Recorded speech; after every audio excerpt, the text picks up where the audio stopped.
வணக்கம் நண்பர்களே. தெரிந்து வினையாடல் இந்த அதிகாரத்தை 52வது அதிகாரத்தை பார்த்துட்டு இருக்கோம். அதுல 516 குறள் பார்த்துட்டோம். இப்போ நம்ம 517 பார்க்கணும்.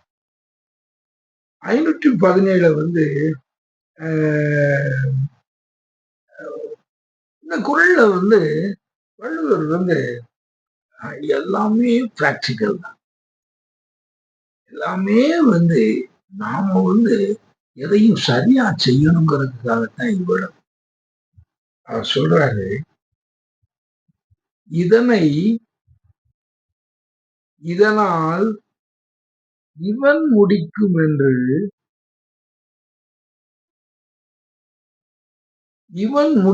என்று ஆய்ந்து அதனை அவன் கண் விடல். எப்படி சொல்றார்? நீங்க ஆராய்ச்சி செய்யணும். நீங்க ரொம்ப திங்க் பண்ணணும். நீங்க ரொம்ப சிலருடைய தகுதிகள் என்னங்கிறதுக்கு நீங்க முதல்ல ஒரு பெரிய அறிவாளியா இருக்கணும். நீங்க அதையெல்லாம் இருந்து ஒரு எடை போடக்கூடிய தன்மைக்கு வரும்பொழுது நாம் பெரியவனாக இருந்தால்தான் எடை போட முடியும். அதனாலதான் அவர் சொல்றாரு, இதனால் இவன் முடிக்கும் என்று. பாருங்க, ஒரு நம்ம உதாரணத்துக்கு ஒரு 4 ரூம் பத்தி முன்னால பேசணும். அது மாதிரி ஒரு சில கட்சிகள்ல பொறுப்புகள் கொடுப்பாங்க. சில நேரங்கள்ல முக்கியமான பொறுப்புகள்லாம் நாள்கிட்ட கொடுத்து இவருக்கு கொடுத்தாச்சுன்னா இதை செய்துருவாரு அப்படின்னு நம்பி கொடுப்பாங்க. கலைஞர் கருணாநிதியை அண்ணா இந்த பொறுப்பு உன்னுடைய இதை நீ சில போராட்டங்கள்ல அண்ணா இவர் ரயில் மறியல் போராட்டங்கள் அதுகள் எல்லாம் அவர் கையில கொடுத்தாச்சுன்னா அவரு எப்பவும் எல்லாமே அவருடைய கையில அவர் அண்ணாவுக்கு ஒரு பெரிய ஒரு சரியான ஒரு படைத்தளபதி மாதிரி அது சொன்னான்னா அதை அப்படியே செய்து முடிப்பாங்க. அதுக்குரிய பாடு, அதுக்குரிய பணம் எல்லாத்தையும் திரட்டி அப்போ அதை கொடுக்கக்கூடிய அண்ணா எப்படிப்பட்டவரா இருப்பாரு? அவர் அதை நினைக்காரு, பார்க்காரு. அவருக்கு தெரியும் எதையெல்லாம் என்னென்ன செய்யணும் அப்படின்னு சொல்லி பாருங்க. இதனால் இவன் முடிக்கும் இதனை இவ்வளவு பெரிய வேலை நமக்கு அரசாங்கத்துல நெருக்கடி எல்லாமே வரக்கூடிய இது நம்ம செய்யணும். இது நம்ம செய்து நம்ம ரெடியா இருந்தா இந்த போராட்டத்தை நாம சக்சஸ்ஃபுல்லா நடத்த முடியும். இப்ப என்னை பொறுத்தவரை கூட இந்த மோடியினுடைய ஆட்சிக்கு எதிராக பெரிய போராட்டங்களை எல்லாம் நடத்துறதுக்கு இல்லாத ஒரு சூழ்நிலை தான் இருக்கு. மோடிய இந்த நாட்டுக்கு அவர் செய்யக்கூடிய தீமைகள் அதுகளெல்லாம் பார்க்கும் பொழுது ஆனா அவர் ரொம்ப சாதாரணமா நல்லபடியா அந்த இதை யார பத்தியும் கவலைப்படாம அவர் பாட்டுக்கு அவர் நினைச்சதை செய்துட்டு போற. இவங்க அந்த எதிர்கட்சியில இருக்கக்கூடியவங்க எத்தனை பேர் இருக்காங்க, அந்த எதிர்த்து நின்று அதை போராடணும், இதை மாற்றணும் இந்த நிலைய அப்படிங்கறதெல்லாம் யாருக்கிட்டையுமே இல்லை. யாரும் அதுக்கு வரமாட்டேங்காங்க. இத அன்னைக்கு இந்திராகாந்தி அம்மையார் இந்த மாதிரிலாம் இப்படி பல காரியங்கள், சில தவறான காரியங்களும் அந்த அம்மா செய்தாங்க. அப்படின்னா அப்படி செய்யும் பொழுது அந்த ஜெயபிரகாஷ் நாராயண் வந்து அந்த பெரிய போராட்டத்தை டோட்டல் ரெவல்யூஷன் அப்படின்னு. அதுல வந்து உருவானவங்க எவ்வளவோ பெரிய பெரிய தலைவர்கள். அன்னைக்கு வந்து அதை வந்து வாய்ப்பா பயன்படுத்திக்கிட்டு இந்த பிஜேபி வந்து அந்த போராட்டங்களை எல்லாம் வந்து இந்திரா காந்தி அம்மையாருக்கு எதிராக அவங்க நடத்தினாங்க. இன்னைக்கு தான் அதனாலதான் வந்து ஆட்சியில வந்து உட்கார்ந்தாங்க.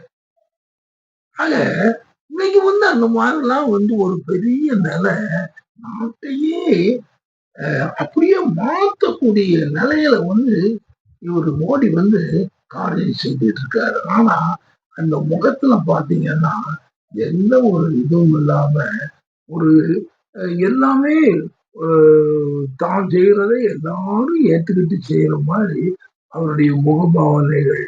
அவர் எதையும் கண்டுகிறது இல்லை. எந்த எதிர்ப்பையும் தான் செய்யறதுன்னு தவறுங்க அதெல்லாம் கண்டுகிறது. எல்லாத்தையும் பண்ணிக்கிட்டு இருக்காங்க. இன்னைக்கு பாருங்களேன், 16, 17, 18ல ஒரு ஸ்பெஷல் பார்லிமெண்ட் செஷன் வந்து கூட்டி ஒரு மகளிர் மசோதாவை நான் வந்து கொண்டு வந்த போறேன்னா 3 வருஷமா இருக்கு ஐயா. 3 வருஷமா இந்த மசோதாவை அன்னைக்கே பாஸ் பண்ணியாச்சு. அதை சட்டமாக்கணும். அத சட்டமாக்குறதுக்கு 3 வருஷமா இவர் 14 வருஷமா இவர் இருக்காரு. ஏதோ காலமே வந்து அந்த ஒரு பெரிய தேர்தல் ஒரு 5 மாநிலங்கள்ல தேர்தல் நடக்குது. இந்த தேர்தல்ல தான் இந்த இதை கொண்டு வந்து ஏதோ அவசர கதியில அப்படிப்பட்ட பிரச்சனையாது. 5 வருஷம் ஒரு 5 வருஷம் பொறுத்த ஒரு பிரச்சனை இன்னும் கொஞ்ச காலம் பொறுக்காதா? அதெல்லாம் அவருக்கு அதை பத்தி எல்லாம் வந்து இந்த ஒரு சந்தடி சாக்குல கெந்தக பொடி தூவுறது மாதிரி இந்த ஒரு இக்கட்டான நேரத்துல இந்த மசோதாவை கொண்டு வந்துருவேன் அப்படின்னு இத வந்து எத்தனைச்சுக்கிட்டு இத செய்துட்டு இருக்காங்க. அதோட வந்துகிட்டு இந்த டீலிமிட்டேஷன் சொல்லக்கூடிய தொகுதி வரையறை பண்றது இதையும் இதுல வந்து செய்யறதுக்கு அவசரப்பட்டு காரியங்களை செய்யறாங்க. எல்லாரையும் மக்களை எல்லாம் அப்படியே சிந்திக்க விடாம ஆக்கி செய்யறாங்க. அதான் சொல்லுவாங்க, அதாவது எவ்வளவோ ஒரு கஷ்டமான ஒரு காலத்துல நாடு எதையோ உள்ள இக்கட்டான ஒரு நிலை. அது மட்டும் இல்ல, உலகத்துல வந்து பெரிய போர் அப்படிலாம் அந்த நடக்கக்கூடிய நேரத்துல ஒரு அரசாங்கம் நிதானம் காமிக்காம இப்படி செய்யுதுன்னா நம்ம என்ன செய்யும்? அப்போ அன்னைக்கு வந்து ஒரு அன்னைக்கு அப்படி. ஆனா இன்னைக்கு வந்து எவ்வளவோ முக்கியமான காரியம் இதை எதிர்த்து வந்து நிக்கணும். ராகுல் காந்தி கொஞ்சம் அந்த அளவுக்கு வந்து ஒரு எஃபிஷியண்டா தெரியல. ஒரு யங் மேன் ஏதோ வந்துகிட்டு ஒரு காலேஜ்ல லெக்சர் பண்ற மாதிரி வந்துகிட்டு விஷயத்த பேசிட்டு போறாரு. காங்கிரஸ் கட்சியும் வந்துகிட்டு அந்த அளவுக்கு வந்து ஒரு இது இல்லை. ஆக இத வந்து நம்ம வந்து ஒரு அப்படிப்பட்ட ஒரு மக்கள் இருந்து இந்த நேரத்துல வந்து அது ஒரு ஒரு பெரிய ஆப்போசிஷனை வந்து ஆர்கனைஸ் பண்ணக்கூடிய அளவுக்கு ஒரு பழமையான தலைவர்கள் வந்து இருந்தால்தான் அதை செய்ய முடியும். அதனால்தான் அவர் திருவள்ளுவர் சொல்றாரு, இதனால் இவன் முடிக்கும் என்று ஆராய்ந்து ஆய்ந்து அதனை அவன்கள் உடல் இந்த அரசியல் தலைவர்களுக்கு ஒருத்தருக்கும் ஒண்ணும் இல்லையா?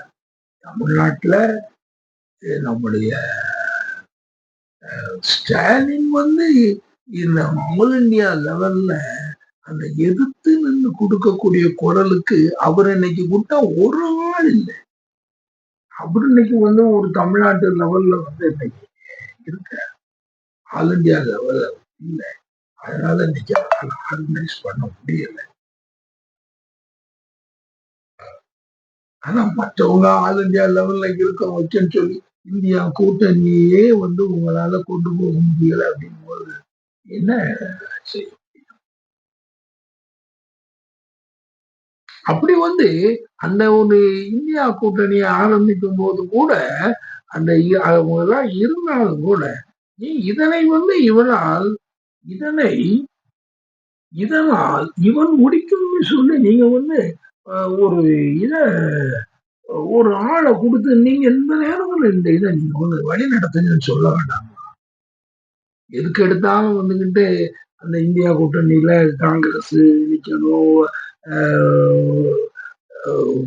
ராகுல் காந்தி நிக்கணும் அப்படின்னு போயிட்டு எதையும் செய்ய முடியாம இன்னைக்கு போயிட்ட அவரு வந்து அவரு சொல்லுவாங்கல்ல கூல் லைக் குக்கம்பர் அப்படிங்கிற மாதிரி பாட்டுக்கு ரொம்ப கூலா மோடி. இவங்க நமக்கு எதிராக எந்த ஒரு ஆப்போசிஷனையும் ஆர்கனைஸ் பண்ண முடியாது. நாம எதை நினைச்சாலும் செய்யலாம். நான் எதுக்காக வந்து இந்த குரலுக்கு வந்து இந்த அரசியல் இதுகளை கொண்டு வரேன்னா வேற ஒண்ணு அரசியலுக்காக சொல்லல. ஆனா அப்படி வந்து இருந்தால்தான் இது வந்து சாதாரண எந்த காரியத்திற்காக மட்டுமில்ல, இது வந்து அரசியலுக்கும் பொருத்தம், தனிப்பட்ட மனிதர்களுடைய வேலைகளுக்கும் பொருத்தம், எல்லாவற்றுக்கும் பொருத்தமான குரல். அதை வந்து நாம செய்தாக.